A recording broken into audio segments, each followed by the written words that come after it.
పరిసేడులాగా అక్కడ పాపి పరిసేడు ప్రార్థన చేస్తాడు.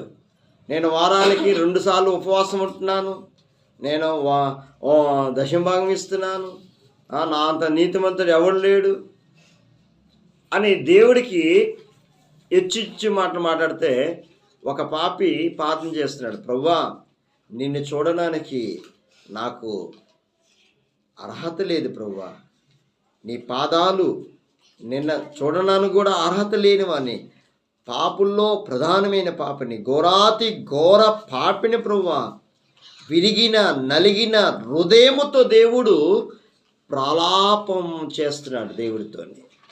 విరిగిన నలిగిన హృదయముతో దేవుడు సన్నిధానములో ప్రార్థన చేస్తున్నాడు, ప్రభువా నిన్ను చూడడానికి కూడా నాకు అర్హత లేదు ప్రభువా, ఎంతో ఘోరాతి ఘోర పాపిని తండ్రి అని దేవుని సన్నిధానములు విరిగిన నలిగిన హృదయముతో ప్రార్థన చేస్తున్నాడు. ప్రార్థన చేస్తే వీళ్ళిద్దరూ ప్రార్థనలో ఏ ప్రార్థన దేవుడి దగ్గరికి వెళ్ళిందంటే ఒక పాపి ప్రార్థన దేవుడి దగ్గరికి వెళ్ళింది. పరిసేడు ప్రార్థన పక్కన పెట్టాడు. ఈరోజు మన జీవితాల్లో ఎంతోమంది క్రైస్తవుల్లోని ఈ పాస్టర్ గారు మంచోడు, ఆ పాస్టర్ గారు చెడ్డోడు, ఈ పాస్టర్ గారు చెడ్డ, ఎవరి తీర్పు వాళ్ళకే.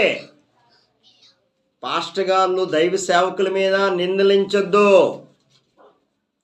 ఒక మనిషిని నిందించొద్దు. దేవుడు ఒక సేవకుడు గద్దిస్తున్నాడంటే నీ మేలు కోసమే. నా పిల్లలు పాడైపోతున్నారు, గద్దిస్తారు సేవకులు, గద్దించి సరిచేస్తారు, అది నీ మేలే. నా పిల్లలు ఉన్నారు, అరే పాడైపోతున్నారని అలా చూసుకుని ఉంటానా?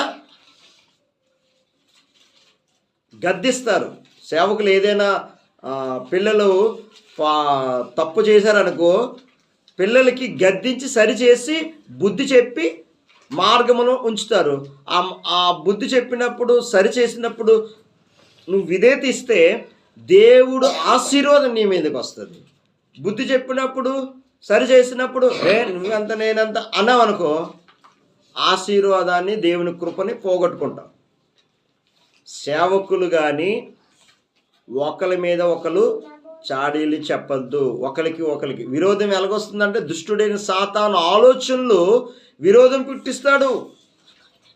మీకు అర్థమవుట్లే.